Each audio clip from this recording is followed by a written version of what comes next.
পবিত্র ঈদুল আজহা উপলক্ষে দেশবাসীকে ঈদ শুভেচ্ছা জানিয়েছেন জোড্ডা পশ্চিম ইউনিয়ন গোহারুয়া ১ নং ওয়ার্ডের বর্তমান মেম্বার জনাব ইমদাদুল হক ভূঁইয়া ইমরাজ।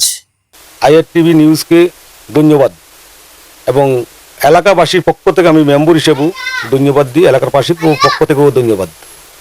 সবাইকে ঈদ মোবারক, ঈদ মোবারক। সবাই ঈদের শুভেচ্ছা রইল।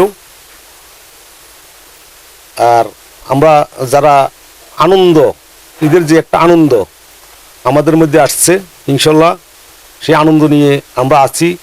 ইনশাল্লাহ এই আনন্দ নিয়ে সবার সাথে ঈদের মাঠে যদি কোলাকুলি করতে পারি, যারা ঢাকা থাকে, যারা বাইরে থাকে, যখন তারা ঈদে দেশে আসে তখন আমাদের সবাই মনের মধ্যে একটা আনন্দ লাগে। হ্যাঁ, সবাই এক ঈদের মাঠে আমরা কোলাকুলি করতে পারি। কিন্তু যারা প্রবাসে আছেন তাদেরকেও পার্শ্ববর্তী ধন্যবাদ। হ্যাঁ, ঈদ মুবারক, ঈদ মুবারক এই বলি আমি আমার কথা শেষ করলাম। আসসালামু আলাইকুম।